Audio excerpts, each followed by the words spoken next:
नमस्कार. न्यूज डंकामध्ये मी महेश विचारे आपल्या सगळ्यांचं मनपूर्वक स्वागत करतो.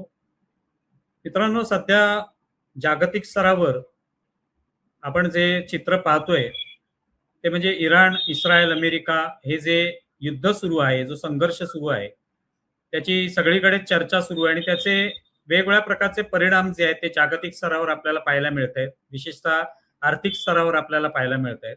आणि त्यामुळे यातले या सगळ्या विषयांवर वेगवेगळ्या माध्यमातून चर्चा होताना आपण पाहतोय.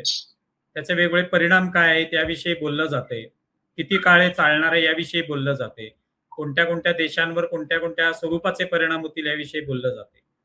तर त्यामुळे हा सगळा विषय खूपच गंभीर बनलेला आहे, कारण तो हळूहळू प्रत्येकाच्या दैनंदिन जीवनाशी संबंधित होऊ लागलेला आहे. त्यामुळे या विषयावर थोडी आपण सुद्धा चर्चा केली पाहिजे.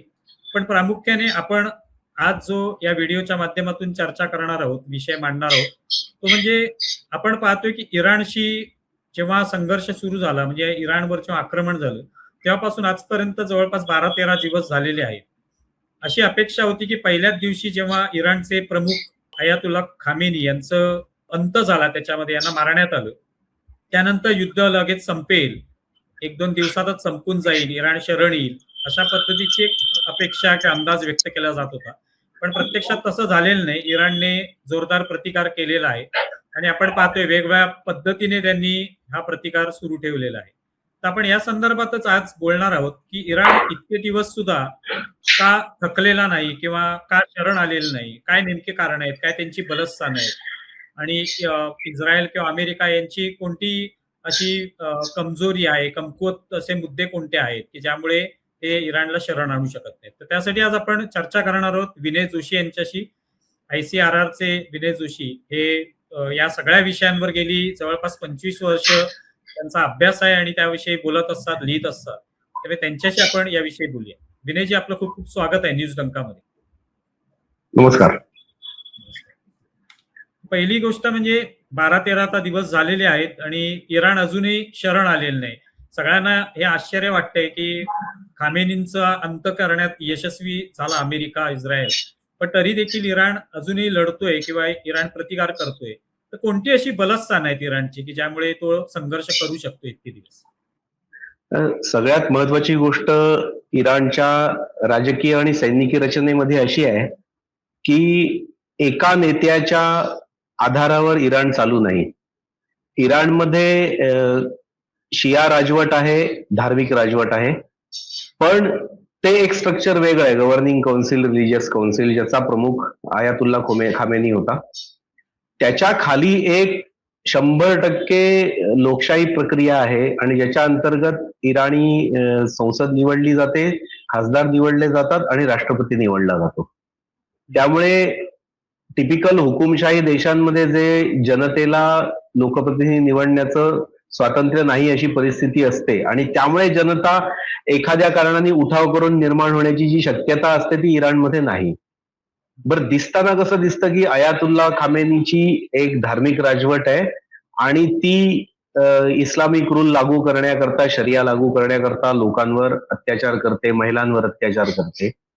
पण तो एक झाला दिसण्याचा भाग. प्रत्यक्षात जमिनीवर अयातुल्ला विरुद्ध विरोध असण्याच्या ऐवजी किंवा नापसंती असण्याऐवजी जे इराणी पोलीस आहेत, रिलिजियस पोलीस, ज्याला म्हणतात बासिज मिलिशिया, त्या बासिज मिलिशियाच्या हातून हे अत्याचार होतात अनेक वेळा. बासिज मिलिशियाचं कामच हे आहे की इस्लामिक रिव्होल्युशन जी झाली 1979 साली, तिचं रक्षण करणं हा त्यांचा मॅन्डेट आहे. त्यामुळे लॉ अँड ऑर्डरचे पोलीस वेगळे आणि बासिज मिलिशिया फक्त थिओलॉजिकल आणि फिलॉसॉफिकल जे इश्यू आहेत त्याच्याकरता सक्तीने बंड दाबणं, राजकीय उत्पातांना रोखणं आणि राजकीय विरोधकांना चिरडणं एवढं बासिज मिलिशियाचं काम आहे. पण त्याशिवाय इराणमध्ये जाऊन आलेले लोक सांगतात, व्यापारी सांगतात की इराणमध्ये सिव्हिल इन्फ्रास्ट्रक्चरचा प्रचंड विकास झालेला आहे. 4 लेन, 6 लेन, 8 लेन रस्ते, बंदर, त्यामुळे स्टँडर्ड ऑफ लिव्हिंग लोकांचं अतिशय चांगलं आहे. दुसरी गोष्ट, ज्याप्रमाणे हिंदू सिव्हिलायझेशन गेले 4-5 हजार वर्ष अस्तित्वात आहेत, तशीच पर्शियन सिव्हिलायझेशन हिंदूंच्या बरोबरीने विकसित होत गेलेली आहे. त्यामुळे एका बाजूला पर्शियन आखाताच्या एका बाजूला जे अरब आहेत, जे पूर्णपणे वेस्टर्न डेमोक्रेसीजवर आधारित आहेत सगळ्या प्रकारच्या गोष्टींकरता. डिफेन्स असेल, टेक्नॉलॉजी असेल, तशी शियांची परिस्थिती नाही, इराणी शियांची. त्यामुळे एक नेता मारला गेला की ते सगळं कोसळून जाईल हा भ्रम होता त्यांचा. इराणची पारंपरिक मिलिटरी 79च्या आधीपासूनची, तिला म्हणतात आर्तेश. त्या आर्तेशचं स्ट्रक्चर वेगळं आहे. इस्लामिक रिव्हॉल्युशनरी गार्ड कोअर, ज्याला IRGC म्हणतात, त्यांचं स्ट्रक्चर वेगळं आहे. IRGCच्या हातामध्ये कन्व्हेन्शनल मिलिटरीकडे नसलेले ड्रोन, मिसाईल टेक्नॉलॉजी आणि न्यूक्लिअर वॉरफेअर आणि ऍक्च्युअल कॉम्बॅट, ऑफेन्सिव्ह कॉम्बॅट ही IRGC कडे आहे आणि आर्तेशकडे डिफेन्सिव्ह पोस्चरिंग आहे. त्याच्याशिवाय IRGCच्या हातामध्ये कुद्स फोर्सेस आहेत. हे कुद्स फोर्सेस येमेन, ओमान पासून, उत्तर अरबी समुद्रापासून ते मेडिटेरियनच्या लेबनॉन आणि पॅलेस्टाईनच्या हमास पर्यंत जितके प्रॉक्सीज आहेत इराणचे, शिया राजवटीचे जितके बाहेर विदेशात पसरलेले जेवढे प्रॉक्सीज आहेत, ह्या सगळ्यांचं ट्रेनिंग, आर्मिंग आणि लॉजिस्टिक्स हे कुद्स फोर्सेसकडे आहेत. आणि त्यांचा लेजेंडरी कमांडर होता ब्रिगेडियर कासिम सुलेमानी, ज्याला 2020 मध्ये अमेरिकन्सनी बगदाद एअरपोर्टवर मारलं. त्यामुळे अशी एक मल्टीलेअर सिस्टीम आहे. आणि हे इंटेलिजन्स म्हणा किंवा ही असेसमेंट इस्रायल आणि अमेरिकेची का चुकली असेल तर जून 2025 मध्ये 12 दिवसाचं युद्ध झालं, युनिलॅटरल हल्ले केले इस्रायल आणि अमेरिकेने, आणि स्वतःच घोषित केलं की ह्या IRGCच्या सगळ्या missile launch site, nuclear site आणि मिसाईल प्रोडक्शन सेंटर जी होती आम्ही उद्ध्वस्त केली, आमचे वॉर ऑब्जेक्टिव्ह संपले आणि आता आम्ही युद्ध थांबवतोय.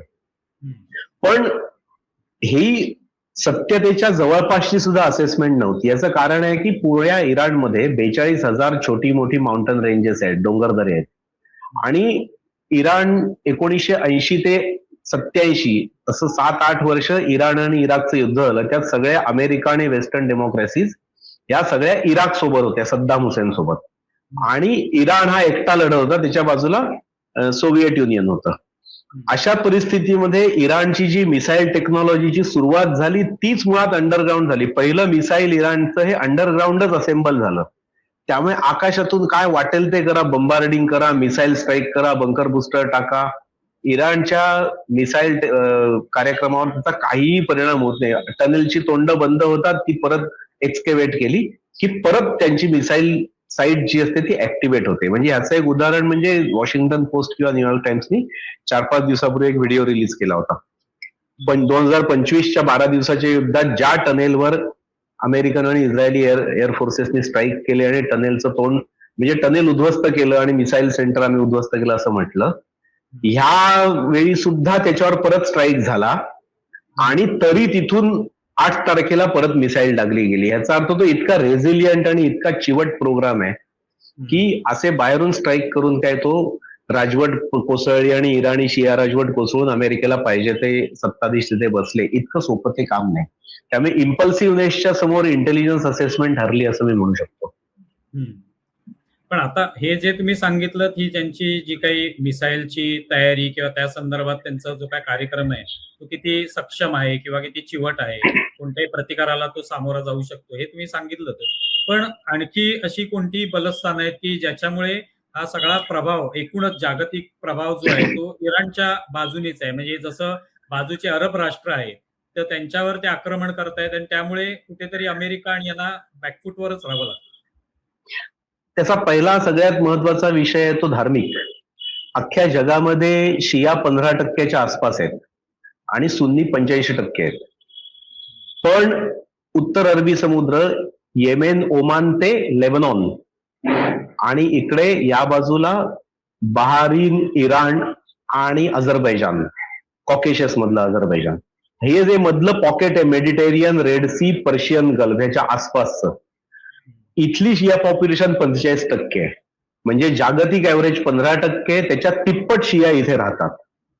आणि शिया समुदायाच्या संपूर्ण रिलिजियस स्ट्रक्चर मध्ये आज जर बघायला गेलं तर अयातुल्ला खोमेनीला, म्हणजे इराणचा जो कोणी धार्मिक शासक असतो त्याला जागतिक शिया समुदायामध्ये आमचा नेता, आमचा धर्मगुरू, आमचा सर्वोच्च नेता अशी मान्यता आहे. त्यामुळे साहजिकच काय आहे की ह्या युद्धाकडे न्यूक्लिअर प्रोग्रामच्या विरोधात लढलेलं युद्ध अशा दृष्टीने स्थानिक शिया त्याच्याकडे बघत नाहीत. म्हणजे इराणी शिया पण आणि ह्या मोठ्या एरियातले जे 10-12 देशांमध्ये शिया आहेत हे त्याच्याकडे ह्या अँगलनी बघत नाही. ते इराण विरुद्धच्या प्रत्येक कारवाईकडे कशा दृष्टीने बघतात तर पर्शियन गल्फच्या पलीकडच्या बाजूला सौदी म्हणजे अरब देश आहेत आणि ह्या अरब देशातले सगळेच्या सगळे राजे हे सुन्नी आहेत. येमेनचा असू दे, सौदी अरेबियाचा असू दे, UAEचा असू दे, बहारीनचा असू दे. बहारीनमध्ये तर 70% शिया आहेत पण त्यांचा राजा सुन्नी आहे, शेख जो आहे तो. इराकमध्ये सद्दाम हुसेनची बाथ पार्टी सत्तेत होती, ती 30% सुन्नी आहेत तिथे, तरी बाथ पार्टी सुन्नी बहुल बाथ पार्टीचं 70% शियांवर राज्य होतं. सिरियामध्येही तीच परिस्थिती आहे. त्यामुळे ह्या सगळ्या देशांमध्ये लेबनॉन असेल, Syria, Iraq, Saudi, Yemen, Kuwait, Azerbaijan, Iran या सगळ्या लोकांच्या देशात राहणाऱ्या शियांच्या दृष्टीने तो एक त्यांचा भावनिक मुद्दा आहे की सुन्नी अरब देशांमध्ये सैनिकी तळ बाळगणारी ख्रिश्चन अमेरिका यहुदी इस्रायलच्या मदतीने शिया देश संपवायला बघते आणि त्यामुळे इराणचं रक्षण करणं हे आमचं सगळ्यांची कलेक्टिव्ह रिस्पॉन्सिबिलिटी आहे. ह्या धार्मिक दृष्टिकोनातून हे सगळे प्रॉक्सीज जे आहेत ते त्यांच्याशी लढतात. म्हणजे 6-7 तारखेच्या आसपास US special forces, Israeli special फोर्सेसनी नजफमध्ये उत्तर इराक आणि इराणच्या सीमेवर इराकी प्रांत आहे नजफ, त्या नजफमध्ये स्पेशल फोर्सेसच्या लँडिंगचा एक प्रयत्न केला. पण तो लँडिंगचा प्रयत्न कळल्यामुळे रशियन इंटेलिजन्सनी माहिती दिली असं म्हटलं जातं. त्या लँडिंगच्या प्रयत्नामध्ये तिथे जो इराक आणि सिरियामध्ये पॉप्युलर मोबिलायझेशन फोर्स म्हणून एक शिया मिलिशिया ग्रुप आहे इराण समर्थित, त्या पॉप्युलर मोबिलायझेशन फोर्सच्या लोकांनी आर्म्ड लोकांनी सैनिकांनी त्या लँडिंग पॉइंटवर अटॅक केला. काही चिनूक आणि अपाचे हेलिकॉप्टर पळून गेली आली तशी आणि साधारणपणे 100 अमेरिकन स्पेशल फोर्सेसचे जवान यांनी जिवंत पकडले असं अली लार्जियानी जो आहे नॅशनल सिक्युरिटी काउन्सिलचा प्रमुख इराणचा, तो असं म्हणाला की आमच्याकडे अमेरिकन युद्धबंदी आहेत. आता ते युद्धबंदी कुठे आहेत, कुणाच्या ताब्यात आहेत, कुठे ठेवले ते त्यांनी काय अजून घोषित केलेलं नाही. जर ते खरंच युद्धबंदी असतील तर त्याची नावं घोषित न करण्यामागचं एक कारण हे असू शकतं की बार्गेनिंग चिप म्हणून सीज फायरच्या वेळी आपल्या हातात काहीतरी पाहिजे. कारण अमेरिकेमध्ये एका सैनिकाची बॉडी बॅग गेली, कॉफिन गेली तरी असंतोष निर्माण होतो. 100 अमेरिकन सैनिक आपल्या हातात जिवंत आहेत असं जर इराणच्या हातात जिवंत पकडलेले आहेत असं कळलं तर अमेरिकेमध्ये मोठा बॅकलॅश होईल आणि तो असंतोष कोणत्या वेळी वापरायचा हे त्यांनी आधी ठरवलेलं असल्यामुळे बहुतेक ते ही त्यांचे फोटो व्हिडिओ रिलीज करत नाहीत. पण अशा सगळ्या गोष्टींमुळे ह्या पूर्ण एरियामध्ये 45% शिया विरुद्ध 55% सुन्नी आणि बाहेरून आलेले अमेरिकन, ख्रिश्चन अमेरिकन आणि यहुदी असा एक आयडिओलॉजिकल संघर्ष आहे असं सामान्य शिया मानतो आणि ह्यामुळे हे युद्ध अमेरिका आणि इस्रायलसाठी अतिशय कठीण आहे. आता अमेरिकेकडून विशेषतः ट्रम्प यांनी आता एवढे दिवस झाल्यानंतर एक अशी स्टेटमेंट करायला सुरुवात केली की आमचं जे काही उद्दिष्ट होतं ते सफल झालं, म्हणजे खामेनीला मारलं किंवा आम्ही त्यांचे काही तळ उद्ध्वस्त केले, त्यांचे मिसाईल्स उद्ध्वस्त केले वगैरे असं ते सांगितलं जातं.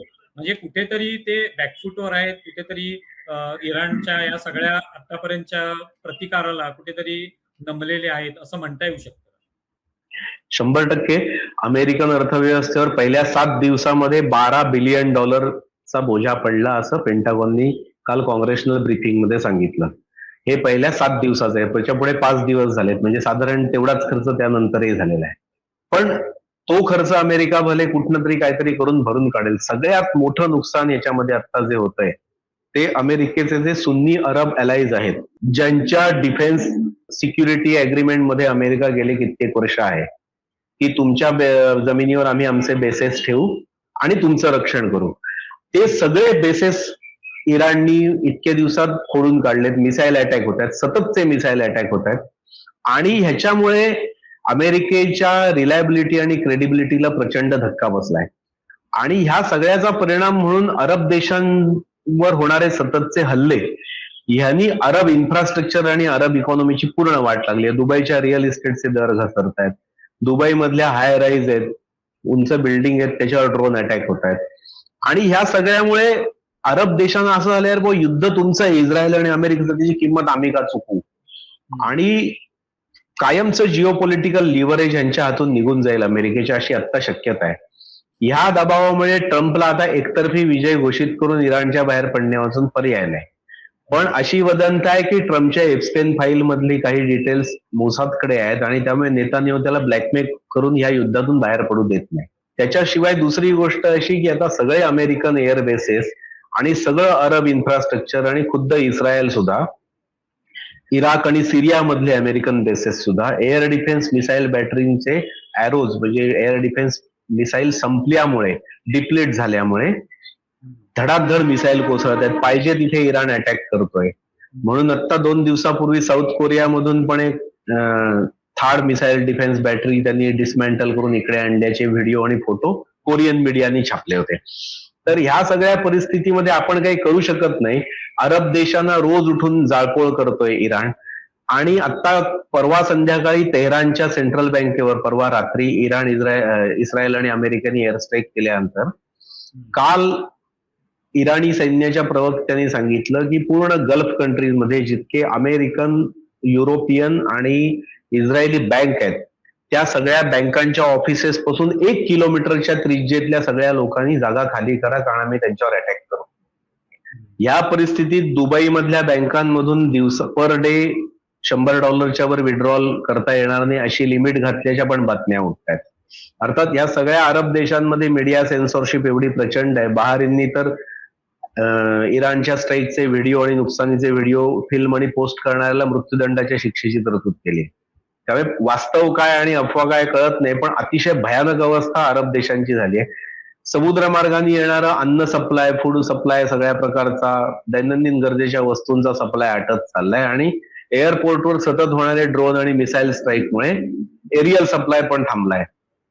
त्यामुळे ट्रम्पची आता ही मजबुरी झाली आहे की ह्या युद्धातून कसंही करून बाहेर पडायचं आणि आपली अब्रू वाचवायची. त्याच्याकरता त्यांना आता काहीतरी एक निमित्त पाहिजे की हे आम्ही भयंकर मोठं नुकसान केलं आणि इराणनी तेवढं मान्य करावं की हे झालं म्हणजे आम्ही बाहेर पडू. पण इराणही अडेलतट्टूपणा करतोय, कारण तो म्हणतो युद्ध तुम्ही सुरू केलं तर तुम्ही संपल्याची घोषणा करा, तुम्ही आमच्यावर अटी घालून युद्ध संपवू देणार नाही आम्ही. अशा विचित्र कात्रीत अमेरिका सापडलाय.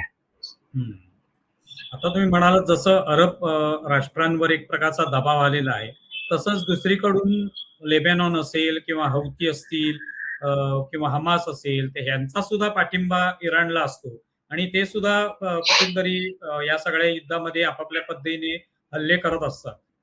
तर या सगळ्या परिस्थितीमध्ये कशा पद्धतीने, म्हणजे ही सगळी कमजोरी अमेरिका आणि इस्रायलची आहे का, की एका बाजूला हे सगळे जे प्रॉक्सी आहेत ते पण हल्ले करतायत, दुसरीकडे अरब राष्ट्र जे ती एक प्रकारे झुकलेली आहेत कारण त्यांचं सगळं नुकसान होतंय आणि ते त्याला प्रतिकार पण करू शकत नाहीत अशा परिस्थितीमध्ये.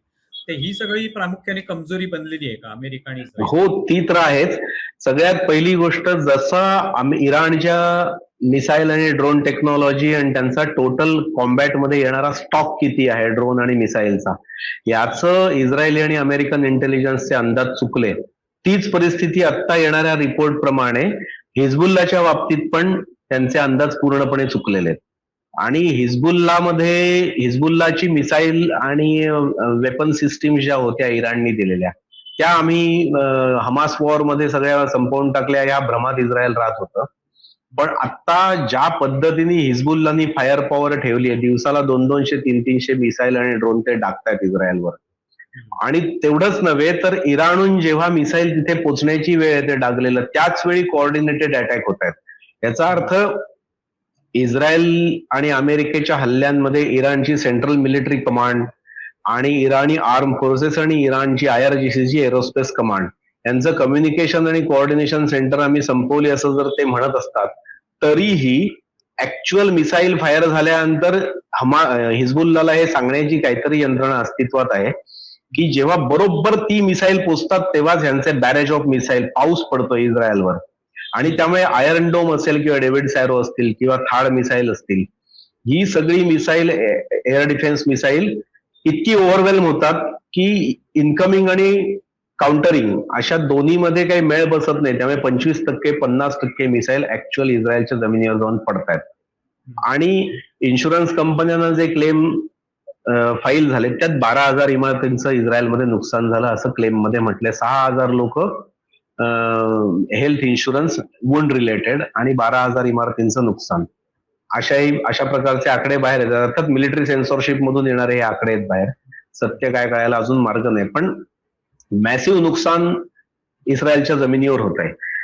आता ह्याच्यामध्ये परत इराणची डॉक्ट्रिन यशस्वी कशी ठरली की त्यांनी हिजबुल्लाला पहिल्यांदा याच्यावर उतरवलं. हिजबुल्ला आता इस्रायलशी ऍक्टिव्ह कॉम्बॅट मोडमध्ये आहे आणि जिवाती ब्रिगेड आणि गोलानी ब्रिगेड दोन्हीही आता लेबनॉनमध्ये ग्राउंड इन्कर्जन करण्याच्या तयारीत आहेत. काही ठिकाणी त्यांनी केलंय इस्रायली आर्मीच्या. पण ह्यावेळी असं दिसतंय की 2-3 दिवसापूर्वी इस्रायली एका टँकवर अटॅक झाला, त्याला रिट्रीव्ह करायला 2 टँक आले, त्यांच्यावर अटॅक झाला आणि त्यांना एन्फोर्समेंट म्हणून टँक कॅरियर वरून जे नवीन टँक येत होते त्याच्यावरही अटॅक झाला. याचा अर्थ इलेक्ट्रॉनिक वॉरफेअर असेल, डिजिटल सर्व्हिलन्स असेल किंवा सॅटेलाइट सर्व्हिलन्स असेल, याचा रशिया किंवा चीनचा ऍक्टिव्ह सपोर्ट हिजबुल्लाला आणि इराणला तर आहेच, कारण मागच्या 12 दिवसाच्या युद्धामध्ये इराणच्या मिसाईलचं प्रिसिजन अतिशय दुय्यम दर्जाचं होतं. त्यामुळे मिसाईल फायर होत होती, इस्रायलमध्ये जाऊन पडत होती, पण इतकं नुकसान होत नव्हतं. यावेळी पिन पॉइंट अॅक्युरसीने इराणी मिसाईल पडतात. हिजबुल्लाची पण तीच यावेळी परिस्थिती आहे. इराणी डॉक्टरींची सफलता कशात आहे की येमेन मधले जे शिया हौती रिबेल्स आहेत, त्या शिया हौती रिबेल्सनी अजूनपर्यंत युद्धामध्ये आपला सहभाग नोंदवलेला नाही. पण 2 दिवसापूर्वी अन्सरुल्लाह म्हणून जो फॅक्शन आहे येमेनी हौतींचा, त्याच्या कमांडरनी म्हटलं की आम्ही आता कोणत्याही क्षणी युद्धात उतरायला तयार आहोत. आणि मेडिटेरियन मधून American aircraft carrier battle group Gerald Ford हा सुएझ पार करून रेड सी मध्ये आला की आम्ही त्याची वाट बघतोय, असंही त्यांनी म्हटलं होतं. पण ते एअरक्राफ्ट कॅरियरच्या मागे लागणार नाहीत. त्यांचा मूळ उद्देश असा आहे की आता 20% जागतिक क्रूड सप्लाय होर्मुजची स्ट्रेट बंद केल्यामुळे बंद झालाय. उरलेला 17% सप्लाय हा बाब ए मांदेब मधून होतो, येमेनच्या बाजूनी होतो. पलीकडे सोमालीलँड आहे, ह्या बाजूला येमेन आहे. आता ज्यावेळी रेड सी मध्ये हे ऍक्टिव्ह होतील, येमेनी शिया रिबेल्स ऍक्टिव्ह होतील, ते ऍक्टिव्ह झाल्यानंतर जागतिक क्रूड सप्लायच्या 37% सप्लाय हा मार्केट पासून लांब राहील. आणि आता 20% फर्टिलायझर, सेमीकंडक्टरसाठी लागणारा हेलियम गॅस, पॉलिमर इंडस्ट्रीसाठी लागणारं material, natural CNG LPG supply Qatar मधून होणार आहे. हे सगळं आता बाहेर गेल्यावर हाहाकार माजलाय जगभरात. जर अजून 17% सप्लाय हा बंद झाला तर त्याच्यानंतर जो भयानक परिस्थिती जागतिक अर्थव्यवस्थेची होतील ती बघण्यासारखी असेल. त्याचं कारण सौदी अरेबियाचं ईस्ट वेस्ट क्रूड पाईपलाईन आहे. म्हणजे जेव्हा पर्शियन गल्फ मधून होर्मुज मधून तेल बाहेर पडणार नाही तेव्हा सौदी अरेबियाचं तेल पाईपलाईननी रेड सी मध्ये जातं आणि रेड सी मध्ये ते कंटेनरमध्ये भरलं, टँकरमध्ये भरलं जातं आणि तिथून बाब ए मांदेब मधून बाहेर पडून ते एशियन मार्केटमध्ये येतं. ज्या दिवशी ह्यांचे हल्ले सुरू होतील येमेनी रिबेल्सचे, त्या दिवशी अभूतपूर्व परिस्थिती निर्माण होईल. आणि ह्याच्या पुढे आता रेड सी मध्ये 2-3 टँकरवर जरी हल्ले झाले तरी ब्रिटनमध्ये ह्या सगळ्या शिपिंग लेन्सना इन्शुरन्स पुरवणाऱ्या कंपन्यांची हेडक्वार्टर आहेत. आता होर्मुज मधून बाहेर पडणाऱ्या शिपिंग लेन मधल्या टँकरना पूर्वीच्या 400 ते 500% म्हणजे 5 पट इन्शुरन्स अमाऊंट, प्रीमियम अमाऊंट भरायला लागते.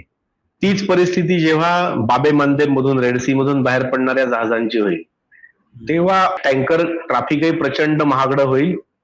आणि आता आजपर्यंत 20च्या आसपास कार्गो आणि टँकर शिप्सवर आणि गॅस शिप्सवर हल्ला केलाय आणि IRGCनी होर्मुज मध्ये. ते तर अजून वेळे आहेत, हौती रिबेल्स आहेत ते, त्यांना कसलं देणं घेणं नाही आणि त्यांना काही स्ट्रेटची ऑब्लिगेशन बाळगायची नाही, ते इंडिपेंडंट आहे. त्यामुळे ते जेव्हा हल्ले करतील तेव्हा जो हाहाकार होईल तो कल्पनेच्या पलीकडे होईल. त्यामुळे अजून एक त्यांनी हातचा ठेवलाय इराणनी, तो म्हणजे येमेनी हौती रिबेल. तो युद्धात उतरण्यापूर्वी जर सीजफायर झालं तर परिस्थिती बरी राहील. एकूणच जसं आपण पाहतोय की अमेरिका किंवा इस्रायल यांची ताकद आहे, त्यामुळे ते इराणवर दबाव निर्माण करतील किंवा वर्चस्व निर्माण करतील असं म्हटलं जात होतं. पण या आर्थिक नाड्या ज्या आहेत तेलाच्या सगळ्या माध्यमातून, या सगळ्या इराणकडेच आहेत किंवा त्यांच्या प्रॉक्सींकडे आहेत. हे सगळं कुठेतरी लक्षात घेतलं गेलं नाही किंवा त्याच्याकडे दुर्लक्ष केलं गेलं असं म्हणता येऊ शकतं. हो, मुळात काय त्यांच्या मिसाईल स्टॉक पाईलचा त्यांच्याकडे अजिबात आकडेवारी नव्हती.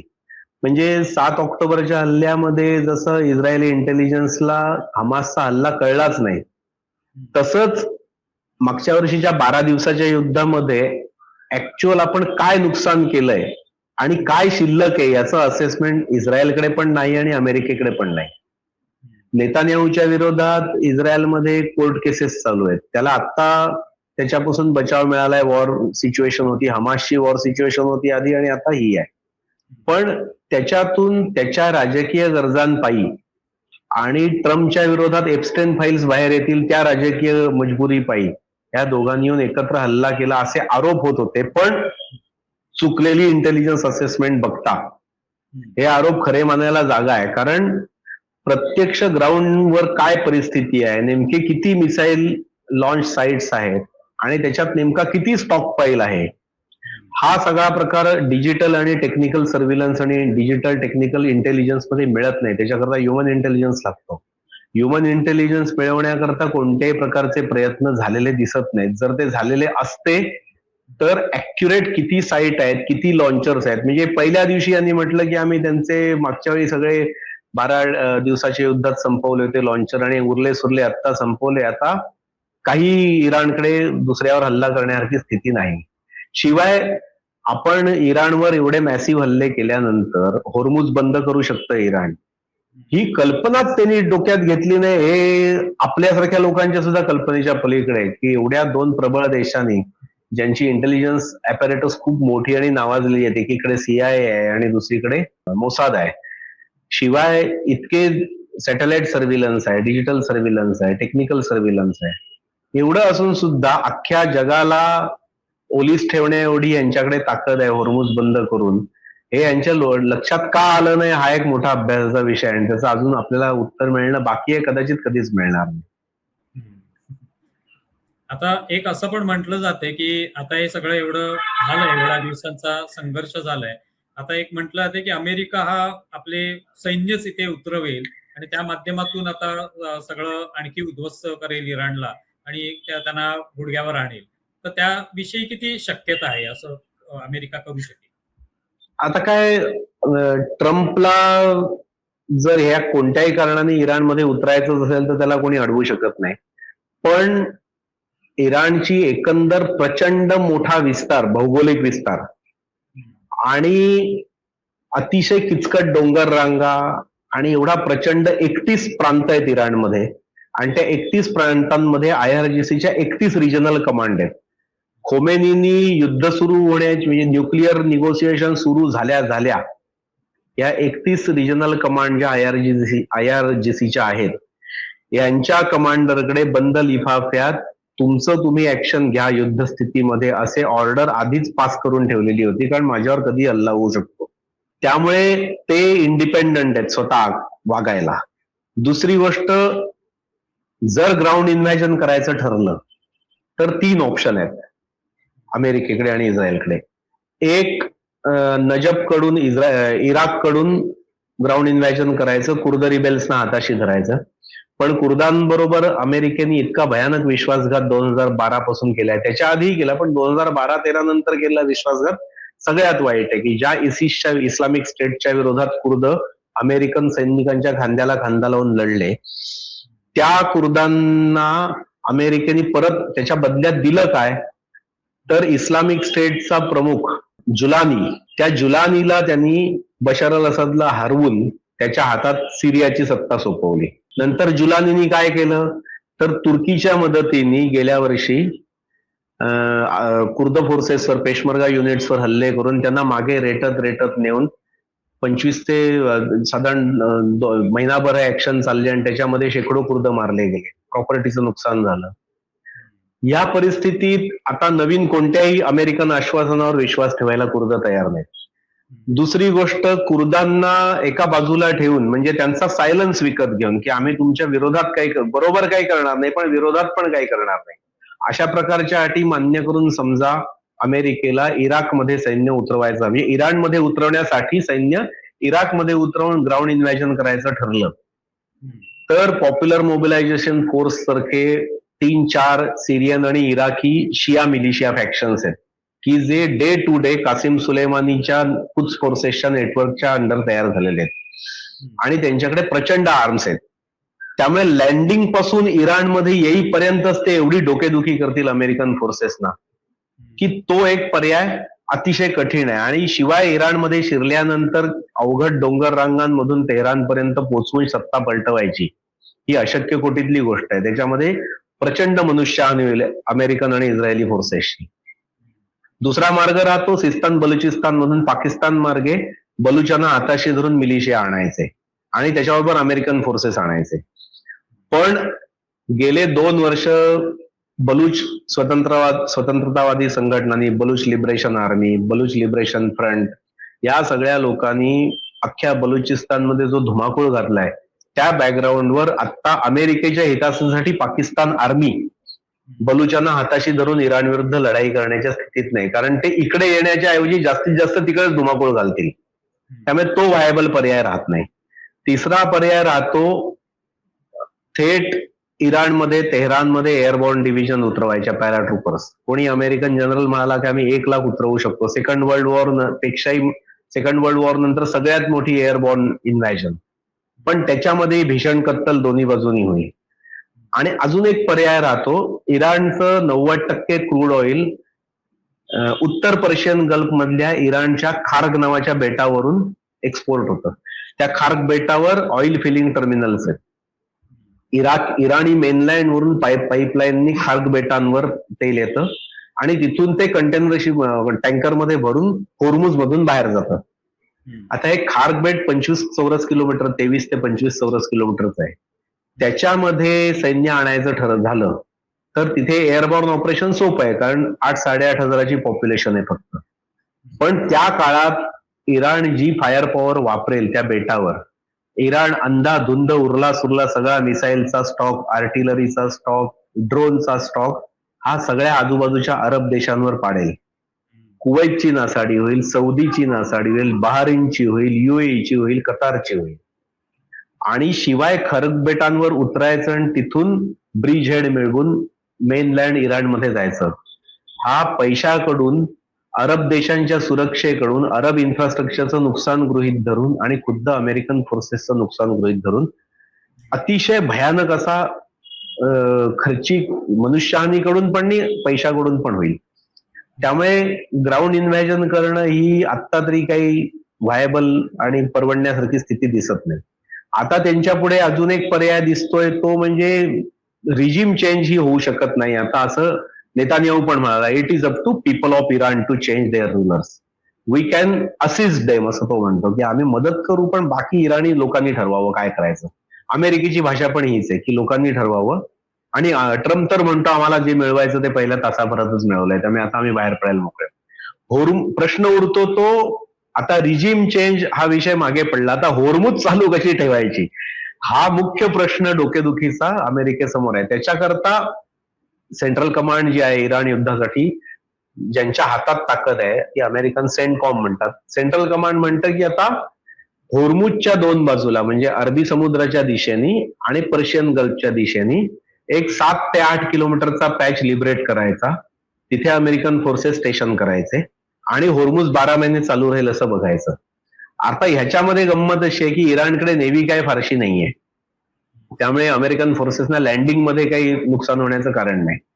पण एकदा अमेरिकन फोर्सेसनी लँडिंग केलं अरबी समुद्राच्या बाजूने इराणच्या जमिनीवर आणि पर्शियन गल्फच्या बाजूने इराणच्या जमिनीवर, की जो रेझिस्टन्स इराणी फोर्सेस करतील त्या रेझिस्टन्स मध्ये ओमान, कतार, UAE, सौदी यांची जी नासाडी होईल आणि खुद्द उतरलेल्या अमेरिकन फोर्सेसची जी कत्तल होईल ती कल्पनातीत असेल. त्यामुळे सध्या एकमेव गोष्ट जी व्यावहारिक आहे ती इराणी पार्लमेंटचा अध्यक्ष जे म्हणतोय ते, किंवा इराणचा फॉरेन मिनिस्टर आरागाची म्हणाला, किंवा आर्लियानी म्हणाला, आर्म फोर्सेसचा चीफ सिक्युरिटी काउन्सिलचा, की हल्ला तुम्ही केलाय तेव्हा तुम्ही आमच्यावर अटी नाही घालायच्या, अटी आता आम्ही घालणार सीज फायरला. आणि त्यांची अट काय आहे की वर्ल्ड कम्युनिटीने आम्हाला आश्वासन द्यावं की यापुढे आमच्यावर कोणी हल्ले करणार नाही. एक गोष्ट. दुसरी गोष्ट, आता 2-3 दिवसापूर्वी इराणच्या प्रेसिडेंटनी म्हटलं की आम्ही सगळ्या जागतिक करारातून बाहेर पडतो, म्हणजे न्यूक्लिअर नॉन प्लॉरिपरेशन ट्रीटी असेल वगैरे जे जे काय असतील त्यातल्या एकाही कराराला आम्ही आता मानत नाही. आता आम्ही न्यूक्लिअर वेपन डेव्हलप करू नाही करू वेगळा विषय, पण आम्ही करार मानत नाही, त्याच्यातून आम्ही बाहेर पडलो. तिसरी गोष्ट, आता आमच्या तेल व्यापारावर कोणतेही निर्बंध तुम्ही आणायचे नाहीत ह्यापुढे. आणि आता ह्यापुढे इराणच्या तेल व्यापारावर निर्बंध आणण्याच्या स्थितीत अरब पण नाहीत आणि अमेरिका पण नाही. कारण आता इराणच्या लक्षात आलं की फायर पॉवर वापरले की सगळे शरण येतात आपल्याला. त्यामुळे अशा विचित्र पेचामध्ये आता अमेरिका सापडली आणि त्यामुळे सीजफायरचा प्रत्येक प्रस्ताव इराणी राजवट धुडकावून लावते. आता याच्यातून मार्ग काढण्याचा एकमेव उपाय आहे, ग्राउंड इन्व्हॅजनचा मार्ग संपलेला आहे जवळजवळ. त्यामुळे इराण ज्या काही अटी घालतं त्या चीन आणि रशियाला मध्यस्थी ठेवून, चीन, रशिया, भारत आणि अन्य कोण जो कोणी येईल समोर त्याला मध्यस्थी ठेवून त्या अटी मानणं आणि युद्धातून आपली मान सोडवून घेणं, आता हा एक सन्मानजनक उपाय अमेरिकेसमोर दिसतो. एकूणच आता तुम्ही जे सगळे पर्याय सांगितले त्यातला शेवटचा पर्याय तो म्हणजे माघार घेणं, फक्त ते दाखवणं असं की आम्ही माघार घेतले, आमचं उद्दिष्ट साध्य झाले. बरोबर, ते काही करून ते घोषित करायचं, हा एकच उपाय राहिलेला आहे आता. आणि ट्रम्प त्याच्यामध्ये मास्टर आहे. ट्रम्प कुठल्याही गोष्टीला स्वतःचा विजय घोषित करू शकतो. ट्रम्पनी म्हणायला सुरुवात पण केली की आता इराणमध्ये टार्गेट करण्यासारखं काही शिल्लक नाही, त्यामुळे आमचे ऑब्जेक्टिव्ह संपलेले आहेत. कदाचित ते भारतावर सुद्धा खापर फोडतील आणखी काही पद्धतीने, काही करू शकतात ते. म्हणजे त्यामुळे आता सन्मानजनक रस्ता बघून बाहेर पडायचं एवढंच हातात आहे. फक्त त्याच्यामध्ये इस्रायल त्याला प्रेशराईज करत आहे, अमेरिकेला, विशेषतः ट्रम्पला. कारण आता विचित्र परिस्थिती अशी आहे की ह्या सीज फायर नंतर इराण जगात कुणाचं काही मानण्याच्या स्थितीत नाही. एवढी होर्मुजची स्ट्रेट बंद असून सुद्धा युद्ध सुरू होण्यापूर्वी इराण जितकं तेल चायनाला विकत होता त्याच्या 1.5 पट तेल इराण आत्ता विकतोय, युद्धाच्या स्थितीत सुद्धा विकतोय. कारण आता होर्मुज मधनं फक्त त्यांचंच तेल बाहेर जातं, दुसऱ्या कोणाचं जात नाही. त्यामुळे इराण आता तेल निर्बंध मानणार नाही. इराण होर्मुजला पैसे लावणार. इराणने तर म्हटलं की आता आम्ही परमिट इश्यू करू, ज्यांना कोणाला तेल न्यायचंय त्यांनी आम्हाला पैसे द्यावेत. त्यामुळे प्रत्येक शिपमेंट होर्मुज मधून बाहेर पडणार असेल त्या प्रत्येक शिपमेंटवर एक इन्शुरन्सचा बोजा असेल वाढलेल्या, आणि दुसरा इराण जी लेवी लावेल त्याच्यावर पासिंग साठी परमिटची ती, असं करून इराण आता आणि इराणची अजून एक मागणी सीज फायर साठी, रिपेरेशन्स फॉर द वॉर लॉसेस. आमचं जे नुकसान अमेरिका आणि इस्रायलने केले त्याची भरपाई कुणीही करून द्यावी, ती अरबांनी करून द्यावी, अमेरिकेने करून द्यावी किंवा इस्रायलनी करून द्यावी. त्यामुळे आता इराणच्या जाचगटी मानणं यांच्यासाठी शक्य नाही आणि इराण आता झुकायला तयार नाही, कारण त्यांच्याकडे प्रचंड स्टॉक अजून शिल्लक आहेत मिसाईल आणि ड्रोन्स. खूप व्यवस्थित तुम्ही सगळे समजावून सांगितलं. म्हणजे एकंदरीत अनेक ठिकाणी आपण बातम्यांमधून पाहत असतो की इराणचे सगळे मिसाईल संपुष्टात आले किंवा इराण आता झुकलेला आहे, कोणत्याही क्षणी ते माघार घेतील, किंवा आता त्यांचे जे पुत्र जे आहेत मुस्तफा खामेनी ते आता आलेले आहेत, ते सुद्धा जखमी आहेत, अशा पद्धतीच्या बातम्या येत आहेत. या माध्यमातून कुठेतरी असं दाखवण्याचा प्रयत्न होतो की इराण जो आहे तो कमजोर पडत चाललेला आहे. पण तसं प्रत्यक्षात तुम्ही जे सगळं सांगितलं, वेगळ्या शक्यता आणि पर्याय, त्या माध्यमातून इराण जो आहे तो येत्या आणखी काही दिवस झुकण्याची शक्यता नाही, म्हणजे आणखी काही दिवस ते अजिबातच शक्यता नाही, एवढी ताकद त्यांच्याकडे आहे. खूप सुंदररित्या तुम्ही हे समजावून सांगितलं. आपण अशा या अनेक विषयांवर आपण यापुढे सुद्धा संवाद साधत राहूया. तुम्ही इथे आमच्याशी हा संवाद साधला त्याबद्दल खूप खूप आभारी आहे. धन्यवाद. नमस्कार.